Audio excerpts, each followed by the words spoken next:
Bine v-am găsit, dragii mei, din Zodia Balanță, oriunde v-ați afla. Bine ați venit tuturor pe canalul meu Tarot Flor de Loto. Numele meu este Nina și sunt gazda voastră. Bun venit, desigur, celor care sunteți poate pentru prima oară pe acest canal și pe care eu vă invit cu mare drag să vă abonați, să nu uitați de dat un like, lăsat un comentariu, lucruri pe care mulți dintre voi deja l-au făcut și simt nevoia să vă mulțumesc pentru tot sprijinul și toată susținerea voastră, dar mai ales pentru acea energie pozitivă pe care mi-o transmiteți prin fiecare comentariu pe care mi-l lăsați. Așa că, dragilor, astăzi voi face o lectură generală pentru luna lui octombrie, pentru zodia voastră, Zodia Balanță. Cei care aveți Soare, Lună, Venus sau ascendentul în Zodia Balanță, atunci această lectură este de asemenea și pentru voi. Un lucru important, nu trebuie să uitați că sunteți stăpânii propriei voastre vieți, sunteți cei care vă construiți propriul vostru viitor, așa că, dragilor, luați decât acele informații care rezonează cu voi, iar restul lăsați-le să zboare în univers, pentru că sigur sunt pentru alte persoane care pot avea Soare, Lună, Venus sau chiar ascendentul în această zodie. Desigur, puteți completa această lectură cu vizionarea celorlalte zodii care pot reprezenta planete importante din cartea voastră astrală sau ascendentul vostru. Bun, dragilor, și am ajuns la luna lui octombrie și așa cum v-am obișnuit, cei care sunteți deja abonați de ceva vreme știți cum funcționează lucrurile, voi extrage câte o carte pentru fiecare săptămână întreagă a lunii lui octombrie. Asta ce înseamnă că sunt vreo 4 săptămâni întregi care sunt formate strict din 7 zile. Da? Luna are mai multe zile decât 4 săptămâni, dar eu iau decât acele săptămâni care au 7 zile întregi. Iar ce a mai rămas din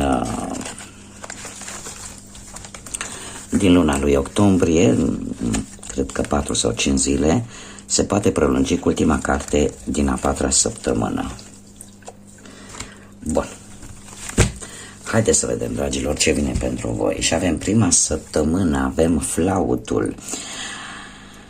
Se pare că sunteți în prima săptămână un pic dezamăgiți, decepționați poate de un prieten, o prietenă sau chiar de un partener, un iubit sau o iubită, ceva v-a decepționat sau vă va decepționa. Sunteți așa un pic supărați pe ceva anume. Avem coșul care ne vorbește de recunoaștere și o recompensă pentru ceva ce voi meritați.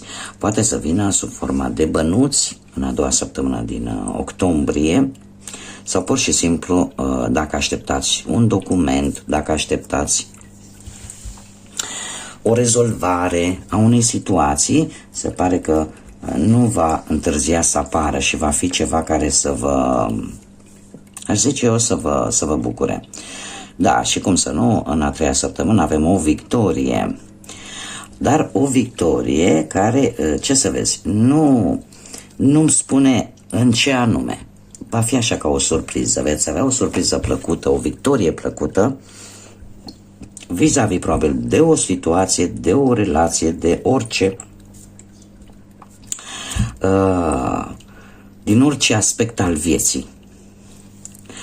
A 4-a săptămână ne vine cu căruța, care ne vorbește de o călătorie, fie ea atât fizică cât și mentală. O călătorie posibil, aș spune cu terestră mai mult. O călătorie terestră, poate fi cu mașina sau cu mijloace de transport în comun, cum ar fi trenuri.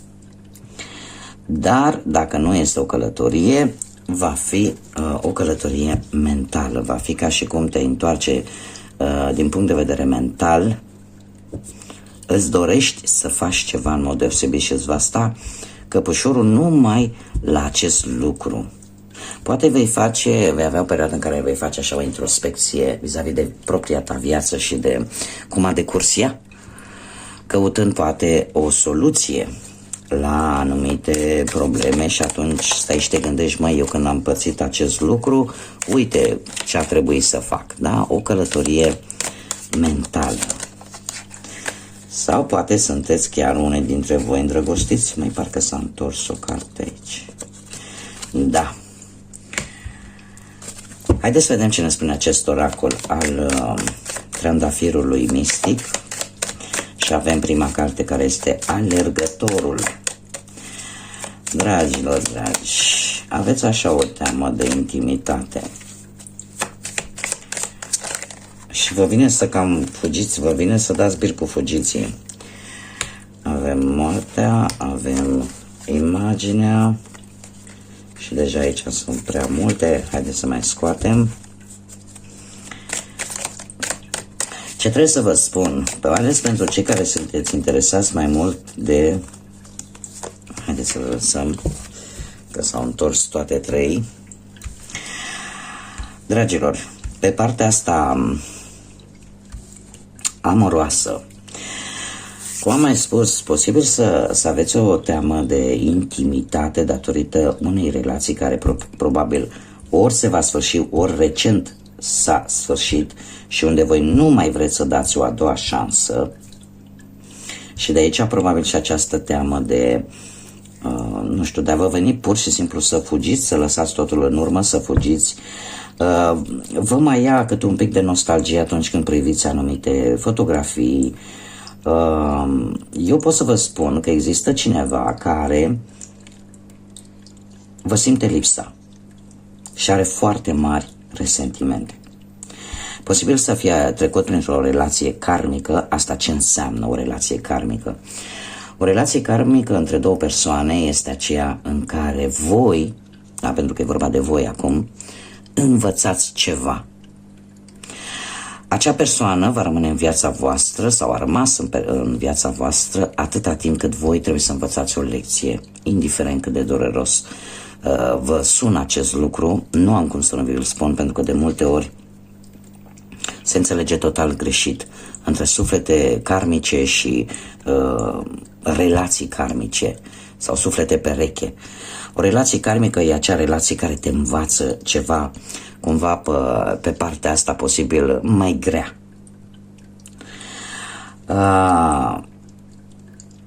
Într-adevăr, aici avem chiar și flăcări gemene. Da? Poate ați avut sau veți avea în viața voastră acel echilibru între yin și yang, între masculin și feminin. Și cumva sunt mari șanse totuși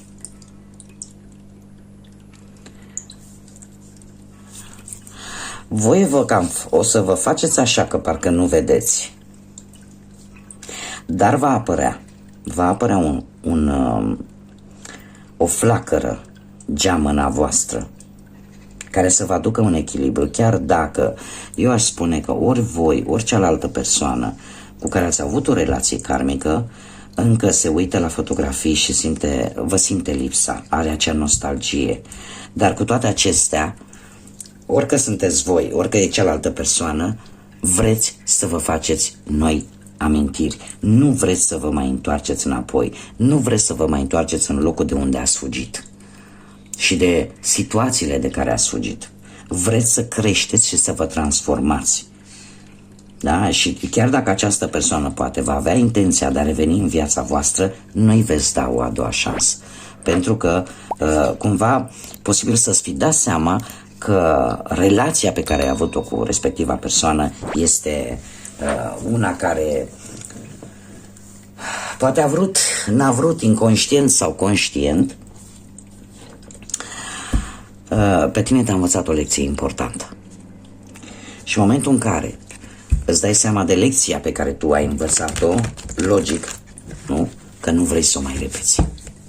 Da? Pentru că alminte nu s-ar mai numi lecție învățată dacă repetăm aceleași greșeli la infinit. Eu aș spune că din punctul ăsta de vedere al dragostei ne vorbește foarte mult aceste cărți. Nu văd niciun fel de de aluzie la celelalte aspecte ale vieții. Se insistă foarte mult, cărțile insistă foarte mult pe partea asta a dragostei, așa că eu nu fac altceva decât să vă expun ceea ce ele îmi comunică.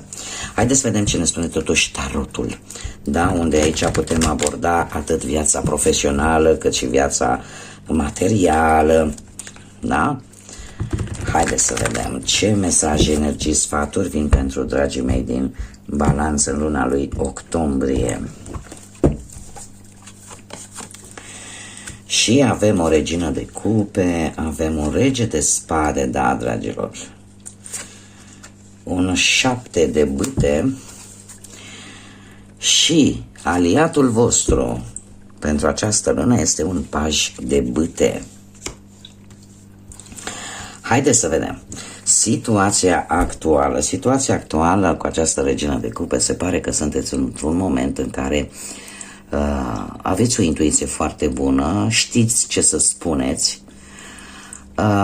cumva parcă aveți răspunsurile la voi, aveți încredere foarte mare în intuiția voastră și cumva conectezi un pic mai mult cu ceilalți, poate cu persoane pe care până acum nu ai reușit să te conectezi.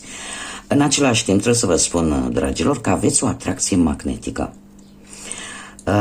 Sunteți într-un moment în care v-ați dat seama că trebuie să aveți grijă și de necesitățile voastre și să puneți limite dacă este necesar. Persoanelor care poate v-au agasat sau nu vă lasă așa în treaba voastră așa. Da? Ați învățat poate să puneți limite. Unii dintre voi e posibil chiar să fiți un pic mai analitici în acest moment și să vedeți lucrurile un pic mai impulsionați de ceea ce simțiți, de emoții și de sentimente. E posibil ca la locul de muncă, de exemplu, ce e relaționat cu viața profesională, să fie avut o reușită într-un anumit proiect foarte creativ. Nu știu dacă poate unora dintre voi le place să lucreze pe partea asta de design, posibil, sau poate chiar vă place, nu știu, să desenați, să pictați, să sculptați, să aveți așa o calitate, cum să zic eu, în a face artă din orice. Dacă nu vorbim de acest lucru, cert este că sunteți foarte creativi și eu aș mai spune că e posibil ca o persoană nouă la locul de muncă să vă poată ajuta, da? Sau să se transforme chiar în aliatul vostru, da? Pe partea bănuților, regina de cupe vine cu o veste bună. Ori ați găsit o anumită soluție pentru a îmbunătăți un pic partea asta materială, ori sunteți conștienți că este foarte importantă o relație cu o anumită persoană, care poate să fie asociatul vostru sau poate să fie vreun familiar care să vă poată ajuta într-o rezolvarea unei anumite situații materiale. Dacă vorbim de dragoste, dragilor, voi sunteți foarte calmi. Voi nu știu, unii dintre voi a spune, cei care sunteți încă într-o relație, sunteți deja într-o relație, că vă folosiți foarte mult intuiția.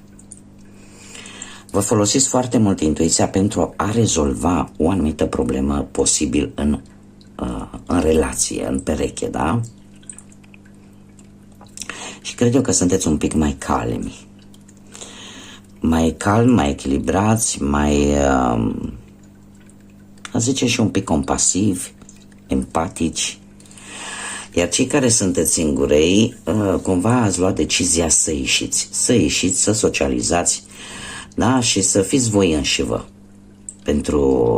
Și se pare că ați descoperit că asta de fapt este cheia pentru a atrage, în cazul în care desigur doriți să atrageți dragostea în viața voastră, să fiți voi înși vă. Oricum, intuiția este la cote maxime în situația actuală în care unii dintre voi vă aflați. Avem un rege de spade pe partea profesională. Pe partea profesională aș spune că poate e posibil la locul de muncă să aveți pe cineva care să aibă așa un comportament care pe voi vă cam deranjează. Poate să fie vorba poate de un șef, de un coleg, cumva există cineva acolo care nu prea pune preț pe problemele tale personale. Dacă cumva ai în cap de-a lungul lunii octombrie să schimbi jobul, ar trebui totuși să ceri și o altă opinie. Dar cuiva care nu are nimic de văzut cu locul în care tu îți desfășori activitatea. Ar trebui în luna lui octombrie să îți folosești, de asemenea, cel puțin din punctul ăsta de vedere profesional, să-ți folosești logica și rațiunea. Ești un semn de aer și, în general, semnele de aer sunt foarte mult taxate pe ceea ce le spune rațiunea și logica și e posibil ca pentru unii dintre voi care căutați poate un job să fiți ajutați de o persoană care aparent așa este foarte serioasă, are un intelect destul de puternic, cumva e o persoană care în general parcă nu prea e plăcut așa de ceilalți. De ce? Pentru că își impune punctul de vedere într-o manieră destul de, hai să nu zicem de dură, să zicem foarte severă. Da? Și putem vorbi poate de un, nu știu, de un contabil, de cineva, un avocat, de cineva care, cum să spun eu, are o autoritate. Așa că pe planul ăsta profesional, cumva ai parte de persoane posibil din aceleași zodii ca și tine. Da? Gemeni, Balanță sau Vărsător. Pe partea bănuților avem un 7 de bâte. Un 7 de bâte care, ce să vezi, ne vorbește de posibilități de creștere materială. Cumva ți se cere cu această carte să gândești pe termen lung când e vorba de bani. Da? Să nu te hazardezi pe acceptarea unor oferte sau a unor situații care nu îți oferă o anumită siguranță din punct de vedere material pe o perioadă mai lungă de timp. Șaptele de bâte, în general, este cartea care ne vorbește de o poziție destul de bună pe care o ai din punctul ăsta de vedere material și pe care ar fi bine să te menții în așa fel încât atunci când posibil, nu știu, să apară anumite bonusuri posibil să vă vină, da? Mici ajutoruri așa, totuși să nu îi cheltui și să-ți faci așa un calcul mai pe termen lung, să-ți ajungă pe o perioadă mai lungă de timp. Pe partea dragostei avem un 7, se repetă cifra 7, dragilor. Imediat vă comentez vis-a-vis de această cifră. Haideți să vedem pe partea dragostei cu acest 7 de monede. Un 7 de monede care vorbește de rezolvări. Rezolvări pentru unii dintre voi după posibile probleme în relație, da? Pentru cei care sunteți într-o relație și de asemenea pentru cei care sunteți singuri sau ați fost o perioadă singuri și care simțiți nevoia să aveți pe cineva în viața voastră, dacă sunt persoane care sunt singure și preferă să rămână singure. Da? Am mai primit comentarii de genul ăsta, dar tocmai de aceea vă spun să adaptați în funcție de situația voastră. Pentru cei care sunteți singuri, se pare că sunt șanse mari ca persoana inimii tale să vină către tine și cumva încet, încet așteptarea să ia sfârșit. Șaptele de monede este cartea în care parcă nu-ți place să pierzi timpul, în care cumva chiar dacă nu vezi rezultate imediate, ele vor veni, dar necesită răbdare și timp. Acum, aliatul vostru în această lună octombrie este un paș de bâte. Un paș de bâte care ne vorbește de o perioadă de schimbare în viața voastră, de descoperiri importante, vești importante care îți vor schimba viața într-un mod foarte pozitiv. Probabil că vei afla cum trebuie să acționezi vis-a-vis de o anumită situație sau pur și simplu va apărea în viața ta o persoană pozitivă.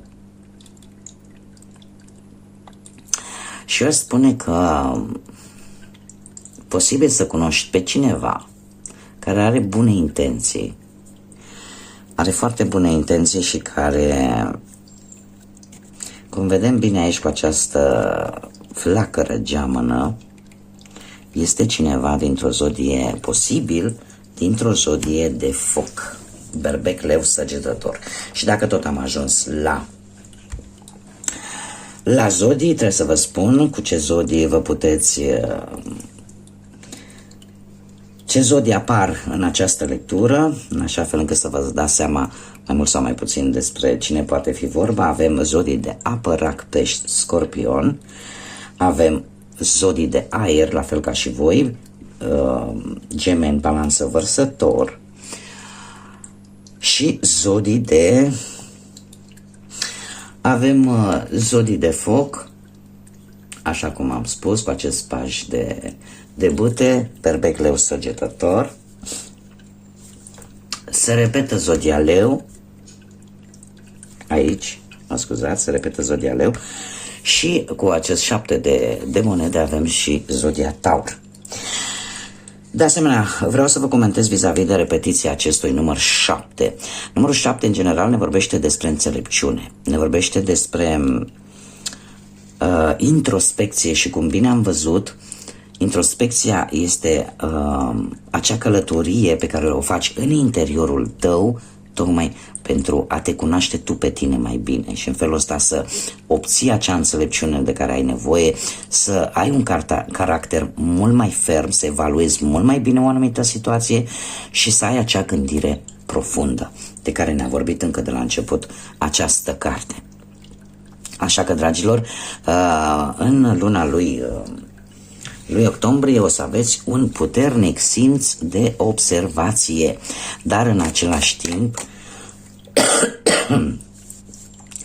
timp aveți așa și o creștere spirituală cu repetiția acestui număr 7 și veți avea parte de multe binecuvântări. Haideți să vedem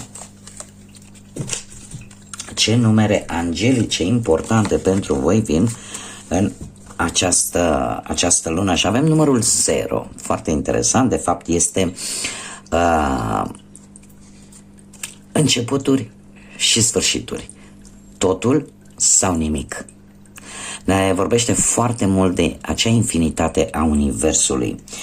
Și ce ne spune această cifră? Ne spune felul următor: nu ai început și nici sfârșit, totul este infinit, e timpul să-ți dezvolți acea latură spirituală, pentru că ești într-un moment în care ai o nouă viziune și o nouă înțelegere a lucrurilor, atât a lucrurilor spirituale cât și terenale. Sunt nelimitat, sunt nelimitată. Asta vine ca un sfat. Acum, avem numărul 19, care poate simboliza data de 19 sau data de 10 octombrie, care poate să aibă ceva importanță pentru voi, care ne vorbește de a fi pionier sau pioner. Asta ce înseamnă? Nu ne referim la perioada din comunismului, ne referim la faptul că poți începe lucruri noi pe care nu le-ai mai făcut până acum. Independența și autosuficiența ta sunt necesare pentru tine. Ești foarte capabilă ca în viață și la locul de muncă să nu ai nicio teamă de a-ți asuma anumite riscuri pentru a reuși să ai viața pe care tu s-o dorești. Este un îndemn de, cum am mai spus, de a face lucruri noi pe care nu le-ai mai făcut până acum și care, chiar dacă implică anumite riscuri, să fii dispus să ți le asumi, pentru că de multe ori nu. Era și o emisiune: nu riști, nu câștigi. Și avem numărul 31, care poate simboliza data de 31, care nu avem, deci o avem pentru luna lui octombrie, deci avem numărul 4. Numărul 4, asta înseamnă data de 4 octombrie sau persoane născute într-o zi de 4. Mare atenție, persoane născute poate și aici, într-o zi de 19 sau într-o zi de 10. Ce ne spune acest mesaj? Că atenția pe care tu o dai vieții este o combinație între a fi practic și a-ți imagina. Mintea se emoționează cu idei creative și ai abilitățile necesare de a te organiza și de a le manifesta. Sunt disciplinat. Asta înseamnă că va trebui să fiți un pic mai atenți, poate în aceste date, să nu ieșiți din tipar, să fiți așa cum sunteți voi, atenți și să fiți un pic mai organizați în aceste zile. Iar aici, cu data de 19 și data de 10, eu aș spune că cumva pot veni situații în viața voastră care să implice luarea unor decizii care la rândul lor să ceară poate anumite compromisuri sau asumarea unor riscuri. Haideți să vedem de inițiale, de nume, prenume, porecle sau pseudonim de persoane cu care voi puteți interacționa de-a lungul lunii lui octombrie. Ia să vedem ce avem aici. Avem litera B, litera U, litera S, litera Y, litera L și încă 3. Deci persoane care prima literă din nume, prenume, poreclă sau pseudonim să înceapă cu aceste litere. Persoane care pot avea importanță în viața voastră. Avem litera G, litera X și încă o literă, te rog. Și litera P. Bun, dragilor, aceasta a fost lectura pentru voi. Eu vă mulțumesc pentru atenție și dorindu-vă să aveți un octombrie cât mai liniștit, cât mai plin de multă înțelegere, de multă claritate în gânduri. Nu rămâne decât să vă urez, cum am făcut-o și la început aceste lecturi, la mulți ani celor care își vor celebra ziua în această lună, octombrie, să fiți iubiți, să aveți parte de tot ce vă doriți și până data viitoare, când ne vom revedea, desigur, să fiți iubiți, dragilor.